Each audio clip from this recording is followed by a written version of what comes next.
Substitution reaction में हम लोग पढ़ेंगे क्या, यहाँ पे आप लोग ऐसे देखोगे कि RCH2 और Cl है, तो Cl को अगर हम एक्वस के वजह से कराते हैं, एक्वस के वजह से, तो देखिए क्या होगा, इस क्लोरीन को हटाएंगे, लिविंग ग्रुप है तो क्लोरीन पे माइनस होगा और इस पे प्लस होगा, और एक्वस के वजह में प्लस और ये माइनस। इस तरीका से हम यहाँ पे लिख सकते हैं RCH2OH और KCl बाहर हो गया। तो हम कहेंगे क्या, एक को हटा के दूसरा को जोड़ रहा है, और इसको हम बोलेंगे ये न्यूक्लियोफिलिक सब्स्टिट्यूशन रिएक्शन है।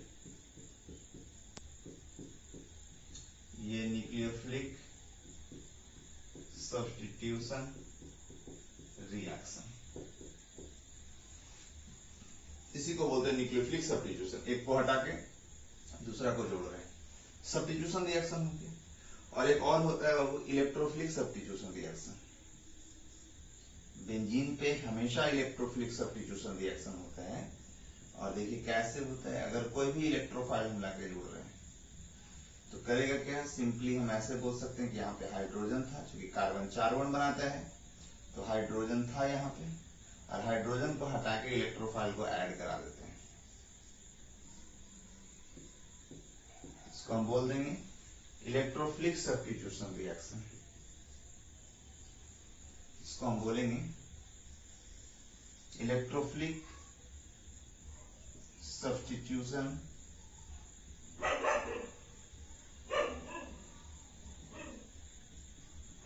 रिएक्शन।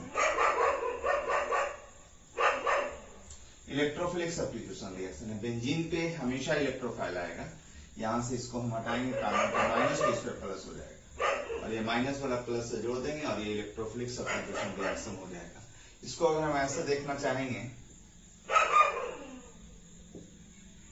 इलेक्ट्रोफाइल आएगा, ये वाला बॉन्ड को तोड़ेगा, माइनस प्लस, और फिर करेंगे क्या, ये प्लस माइनस में बॉन्ड बना दीजिए, तो कुछ इस तरीका से फॉर्म कर लेगा। यहाँ पे पॉजिटिव रहेगा, और कभी भी पॉजिटिव रहे, बगल वाले कार्बन पे हाइड्रोजन रहे तो उसको खींच के बॉन्ड बना लेता है। इस तरीका से हम बोल सकते हैं पॉजिटिव की वजह से इलेक्ट्रोनेगेटिविटी बढ़ा था, यहाँ पे माइनस आ जाएगा और यहाँ पे प्लस आ जाएगा, और ये अपना फाइनली स्टेबल प्रोडक्ट कुछ इस तरीका से बना देगा। और हम ये बोलेंगे ये इलेक्ट्रोफाइल को लाकर जोड़ा है और हाइड्रोजन को यहाँ से क्या किया, हटा दिया है। तो ये इलेक्ट्रोफिलिक सब्स्टिट्यूशन रिएक्शन का एग्जांपल हो गया। तो आज हम लोग डिटेल से इलेक्ट्रोफिलिक सब्स्टिट्यूशन रिएक्शन को ही देखते हैं, इलेक्ट्रोफाइल कैसे बेंजीन पे ले जाके जोड़ते हैं। इसमें 4 रिएक्शन आपको पढ़ना है, एक पढ़ना नाइट्रेशन पढ़ना है, दूसरा हैलोजिनेशन पढ़ना है, तीसरा सल्फोनेशन पढ़ना है, चौथा फ्रीडल-क्राफ्ट रिएक्शन पढ़ना है। तो यहाँ पे आप ये समझ में आ गया सब्स्टिट्यूशन का मीनिंग। अगर कोई पूछेगा कि सब्स्टिट्यूशन रिएक्शन को डिफाइन करिए, तो आप ऐसे बताओगे, इन chemical reaction one group is completely replaced by other group. एक को हटा के दूसरा को जोड़ना ही सब्स्टिट्यूशन कहलाता है। अगर वो काम इलेक्ट्रोफाइल करेगा तो इलेक्ट्रोफिलिक सब्स्टिट्यूशन, और अगर वो काम न्यूक्लियोफाइल करेगा तो उसको बोल देंगे न्यूक्लियोफिलिक सब्स्टिट्यूशन रिएक्शन। इसको न्यूक्लियोफिलिक सब्स्टिट्यूशन रिएक्शन को हम SN लिखते हैं, SN। और ये 2 टाइप का पढ़ना है आपको, एक को बोलेंगे SN1, दूसरे को बोलेंगे SN2। न्यूक्लियोफिलिक सब्स्टिट्यूशन को SN शॉर्ट में लिखते हैं, और यहाँ 1 लगा देंगे तो SN1 बोल देते हैं या SN2 बोलते हैं। अब SN1 SN2 क्या है, जो 12th में पढ़ना है, इसको हम देखेंगे। पहले इलेक्ट्रोफिलिक सब्स्टिट्यूशन कर लेते हैं, जो 11th में ही पढ़ना और 12th में ही पढ़ना है, ये वाला बात। तो पहले इसी को हम लोग क्लियर करते हैं, उसके बाद इसको बताएंगे। इलेक्ट्रोफिलिक सब्स्टिट्यूशन रिएक्शन, जैसा कि आपको हम बताएं कि 4 को पढ़ना है। यहाँ पे पहला नाइट्रेशन पढ़ना है,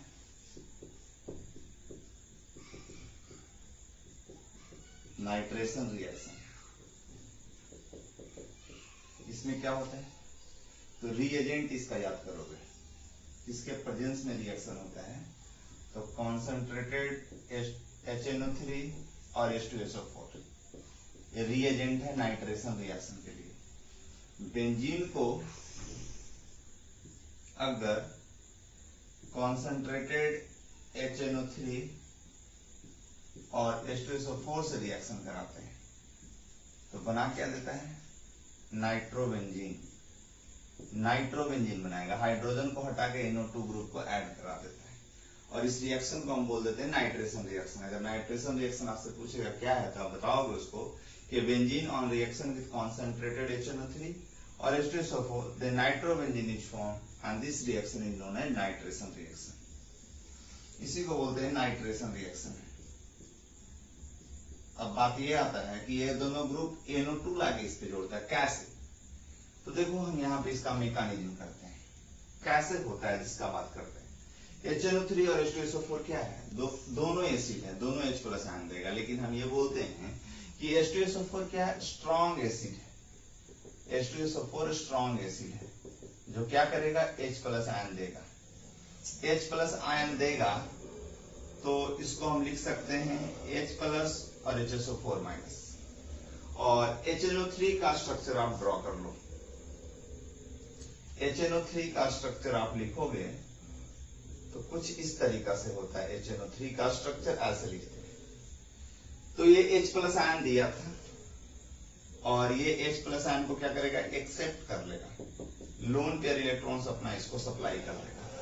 तो जब लोन पेयर इलेक्ट्रॉन्स देगा तो देखिए क्या हो जाएगा। यहां पे हम लिख सकते हैं कुछ ऐसे,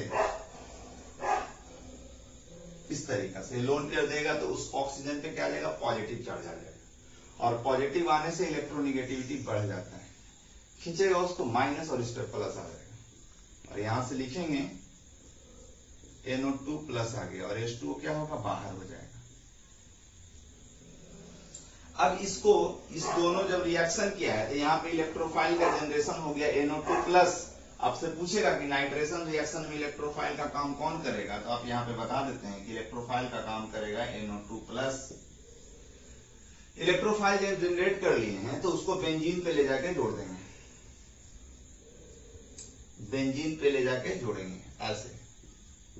तो देखिए डबल बॉन्ड यहां से इससे ब्रेक कर जाएगा। कैसे ब्रेक करेगा? ये माइनस तो ये प्लस आ जाएगा, और ये प्लस माइनस में आप यहाँ पे बॉन्ड बना दीजिए। तो देखिए क्या हो जाएगा। ये डबल बॉन्ड एक टूट गया था और यहां से NO2 आ गया था।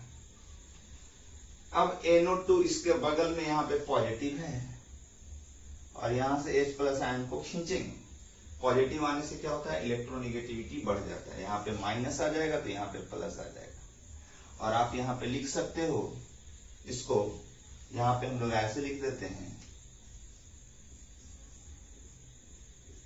NO2 आ गया और इस H प्लस को हम लोग क्या करेंगे? हटा देंगे। तो इस तरीका से आप ये देखें क्या कि H को हटा के यहाँ से NO2 लाके जोड़ा है, तो इस रिएक्शन को हम बोल देंगे कि नाइट्रेशन रिएक्शन। फिर से सुनते हैं, नाइट्रेशन रिएक्शन आपको याद हो जाना चाहिए क्योंकि ये 11th में ही पढ़ना और 12th में ही पढ़ना है। नाइट्रेशन रिएक्शन किसका एग्जांपल है? 4 ऑप्शन दे देगा। Electrophilic substitution, electrophilic addition, nucleophilic substitution, nucleophilic addition. तो आप बताओगे कि एक को हटा के दूसरा को जोड़ रहा है तो हम बोलेंगे ये इलेक्ट्रोफिलिक सब्स्टिट्यूशन रिएक्शन का एग्जांपल है। क्लियर? तो फिर से सुनिए, ये वाला रिएजेंट का काम क्या था कि इलेक्ट्रोफाइल जनरेट किया। कैसे जनरेट किया? क्योंकि हमको पता है कि H2SO4 क्या है? स्ट्रॉन्ग एसिड है जो H प्लस आयन को रिलीज करा देगा, और जो ये रिलीज करेगा ये एक्सेप्ट कर लेगा। जैसे ही एक्सेप्ट करेगा, लोन पेयर देगा तो इस पर पॉजिटिव चार्ज आ जाएगा। पॉजिटिव आने से इलेक्ट्रोनिगेटिविटी बढ़ता है, यहाँ से इसको भगा देगा। क्योंकि कभी भी पॉजिटिव कब आता है? जब ये अपना इलेक्ट्रॉन को लूज किया है तो चाहेगा कि इलेक्ट्रॉन को ले, इसके लिए यहाँ से इलेक्ट्रोनिगेटिविटी इसका इंक्रीज करेगा। यहाँ पे माइनस और यहाँ पे प्लस आ जाएगा। NO2 प्लस आ गया और यहाँ से इसको खींचेंगे, H प्लस को हटा के NO2 जोड़ दिया है। इस रिएक्शन को हम बोल देंगे नाइट्रेशन रिएक्शन। नाउ अब इसके बाद हम लोग देखते हैं हैलोजिनेशन रिएक्शन। है बाबू हैलोजिनेशन रिएक्शन। हैलोजिनेशन रिएक्शन पढ़ना है। हैलोजिनेशन में क्लियर है कि हैलोजन जोड़ते हैं। इसका रिएजेंट आपको याद रखना है। इसका रिएजेंट आपको याद रखना है X2 और FeCl3 लेते हैं। X के जगह पे हो सकता है फ्लोरीन, हो सकता है क्लोरीन, हो सकता है ब्रोमीन, हो सकता है और आयोडीन हो सकता है, कुछ भी ले सकते हैं। और बेंजीन को अगर Cl2 और FeCl3 से कराते हैं तो बना देगा हैलोबेंजीन। यहां पे इसको हटा के, हाइड्रोजन को हटा के क्लोरीन को जोड़ देंगे और इस रिएक्शन को हम बोलेंगे हैलोजिनेशन रिएक्शन है। HCl और FeCl3 बाहर आ जाएगा। इस रिएक्शन को हम बोलते हैं हैलोजिनेशन रिएक्शन।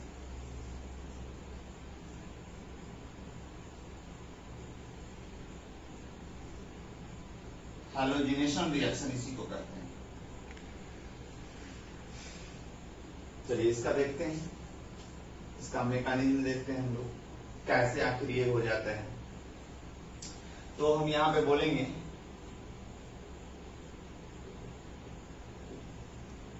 Cl2 और FeCl3 है, इस पे लोन पेयर है। ये क्या करेगा, अपना लोन पेयर इलेक्ट्रॉन्स इसको दे देगा।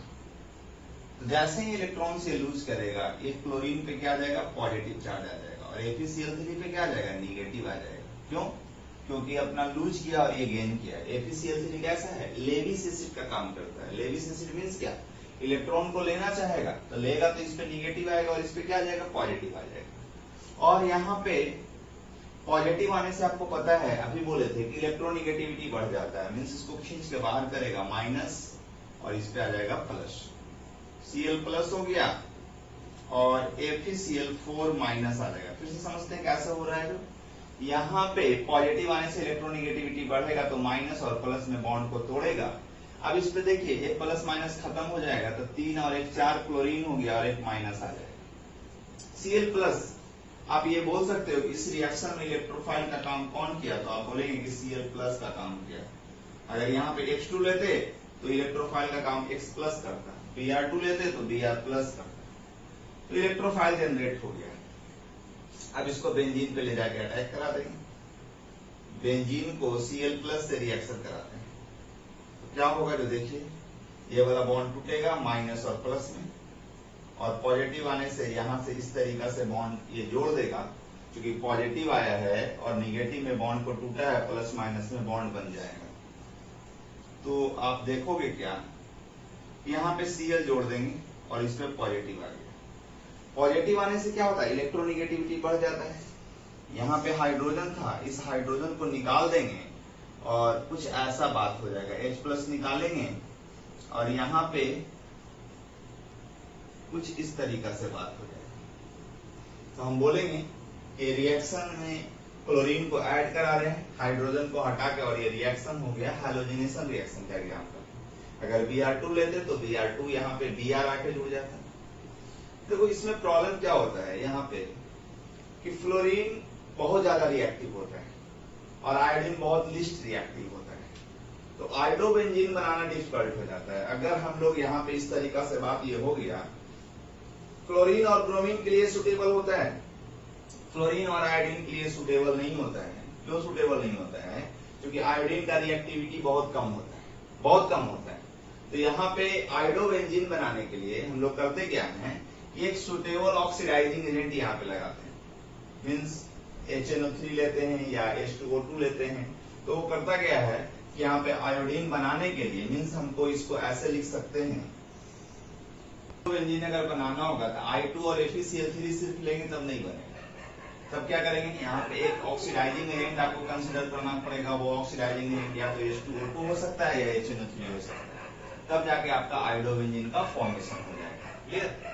इस तरीका से हम बोल सकते हैं कि आयोडोबेंजीन बनाना होगा तो इससे तो हम लोग इस तरीका का ऑक्सीडाइजिंग एजेंट यूज करेंगे, तब आपका आयोडोबेंजीन का फॉर्मेशन होगा। और फ्लोरीन के साथ क्या समस्या होता है कि फ्लोरीन बहुत ज्यादा रिएक्टिव होता है। अगर बेंजीन को Fe2 और FeCl3 ले लेते हैं तो करेगा क्या, यहाँ पे बहुत ज्यादा फ्लोरीन जोड़ने लगता है। एक तो ये भी बना देता है, फिर ये भी बना देता है,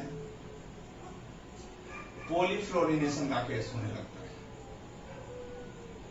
बहुत ज्यादा फ्लोरीन जोड़ने लगता है। यहाँ पे प्रोडक्ट बहुत ज्यादा वैरी करने लगेगा। तो इसको हम लोग को अगर मोनोफ्लोरिनेशन बनाना होगा, मीन्स सिर्फ फ्लोरोबेंजीन ही बनाना होगा, तो इसके लिए क्या करेंगे, एक इनडायरेक्ट मेथड का यूज करते हैं। क्योंकि ये सुटेबल नहीं होता है। क्यों नहीं होता, क्योंकि फ्लोरीन रिएक्टिव होने की वजह से पॉलीफ्लोरिनेशन का केस हो जाता है। तो इसको सुटेबल बनाने के लिए हम क्या करेंगे कि एक इनडायरेक्ट मेथड यूज करते हैं। इनडायरेक्ट मेथड ऐसे है, इसको हम यहाँ पे लिखते हैं कि बेंजीन लेते हैं, बेंजीन को HNO3 और H2SO4 अभी बता रहे थे नाइट्रेशन रिएक्शन, ये करेगा क्या, नाइट्रोबेंजीन बना देता है और नाइट्रोबेंजीन को रिडक्शन करा देते हैं Fe और HCl या SN और HCl, इसको याद कर लो अभी, ये रिड्यूसिंग एजेंट का काम करता है। रिड्यूसिंग एजेंट करेगा क्या, ऑक्सीजन को हटा के हाइड्रोजन को जोड़ देगा, ऑक्सीजन को हटा के हाइड्रोजन को जोड़ेगा, है ना। तो ये बोल देंगे रिड्यूसिंग एजेंट का काम करता है। रिडक्शन का मतलब ही होता है एडिशन ऑफ हाइड्रोजन। और इसके बाद हम लोग क्या करते हैं, इसका नाम हो जाता है बाबू एनिलीन। नाइट्रोबेंजीन का रिडक्शन कराते हैं तो एनिलीन बना देता है। इसको NaNO2 और HCl से कराते हैं। इस रिएजेंट को आपको बताएंगे, एमाइन में पढ़ना होता है, अभी यहाँ पे सिर्फ याद कर सकते हैं कि ये रिएजेंट करता है कि NaNO2 और HCl का काम क्या होता है कि इसके जगह पे N2 प्लस और Cl माइनस बना देता है, वहां पे उसको हटा के N2 प्लस और Cl माइनस जोड़ देता है और इसका नाम हो जाता है benzene diazonium chloride. Benzene diazonium chloride बना देता है। एनिलीन को NaNO2 और HCl से जब रिएक्शन कराएंगे, इसको हटा के इसके जगह पे N2 प्लस और Cl माइनस जोड़ देता है, इसको बोल देते हैं बेंजीन डाइजोनियम क्लोराइड। और इस पूरे रिएक्शन को हम बोल देते हैं डाइएजोटाइजेशन रिएक्शन। डाइएजोटाइजेशन रिएक्शन याद कर लीजिए।